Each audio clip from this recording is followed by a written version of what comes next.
что мы сидим в парламенте, слово контрабанда уже как такое само собой разумеющееся употребляем, да. Раньше, насколько я помню, лет 10 назад, вообще вот контрабанда по ГСМ, это в основном принадлежал, в смысле, крупные компании не занимались этим, ну, я образно, да, но как, в принципе, я думаю, многие с этим согласятся, вот кто в бизнесе в том давно находится. В основном контрабанда была у маленьких компаний, одиночных. О чем говорит то, что сейчас это в таких масштабах? Это говорит о том, что аффилированные с государственными чиновниками, с правоохранительными органами лица стали заниматься вплотную этими вещами. Санжар Турдукадович, помните же, да, на прошлой фракции СДПК я как раз таки об этом и говорила, то, что когда госслужащие, когда представители правоохранительных органов перестанут быть аффилированными, и их аффилированные лица перестанут вмешиваться в этот процесс, бизнес-процесс, да, тогда, наверное, и бизнесу будет легче заниматься, скажем так, порядочным бизнесом. А так получается, что контрабанданы в основном, если у тебя там нет знакомых и связей, ты буквальным образом ты не пересечешь границу, ты не сделаешь всех этих вещей.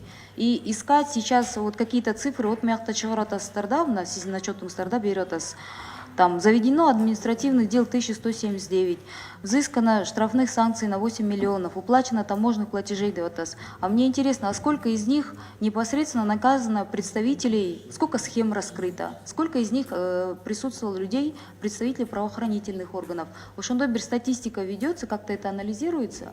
Вот это в сторону уменьшения Дегенбарова мы с этим работаем. А и так это, по мне, так это выносить на отдельно. Если это увеличивается с каждым годом, это не уменьшается. Смысл мы в парламентке чыгарал, палатага чыгарал будем буну талкулаган. Мен ойлойм, здесь просто ужесточить надо именно в сфере тех лиц, кто находится на таможне, кто работает у нас в ГСБ, правоохранительных органов. Вот чистку надо проводить там. А сейчас стоять со всеми этими хлопушками и в конец добивать экономику Кыргызстана, ну уж если как есть говорить. И давайте подходить уже с другой стороны. Почему занимаются контрабандой? Почему невыгодно нормально уплачивать? Почему? Вот если мы тот корень к тому подойдем и сможем вот этот вопрос решить, но половина проблем само собой отпадет. Значит, надо создать те условия, чтобы это было невыгодно. То есть выгодно было как есть уплачивать. Но это уже вопросы непосредственно к той теме, которую мы сейчас обсуждаем. Евразиялық экономиялық бирлигин интеграциясы бойынша. Значит, туда, которые в Москве наши советники, представители сидят, они должны работать. Это конкретно большая проблема. Вы согласны с этим? Да, согласен. Ушел жақтан парламент сіздерге жардам берели. А так отырып алып, знаете, этой плеткой гонять сейчас всех, искать виноватых, мы конца краю не найдем. Нам надо в корень смотреть и сделать так, чтобы это было невыгодно. И чтобы никто туда уже вот с такими и предложениями, и вещами не лез. Потому что раньше на заправках только маленькие заправки занимались контрабандой. Крупные заправки нормально работали.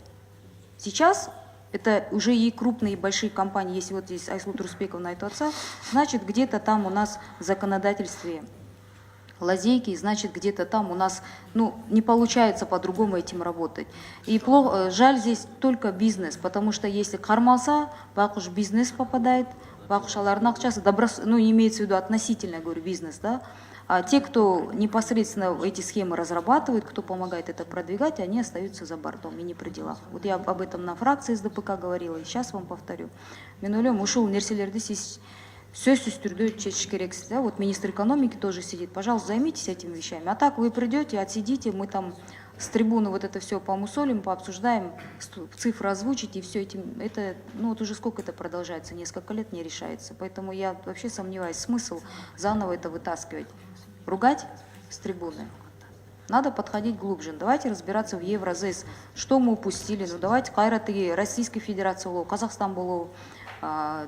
Премьер у нас молодой. Давайте на этом уровне будем по преференциям опять разговаривать. Где мы в 2014-2015 году упустили, будем эти вещи обсуждать заново. А иначе вы понимаете, это как воронка, мы только глубже уходим. И вперед движение джок полотат, да? Рахмат.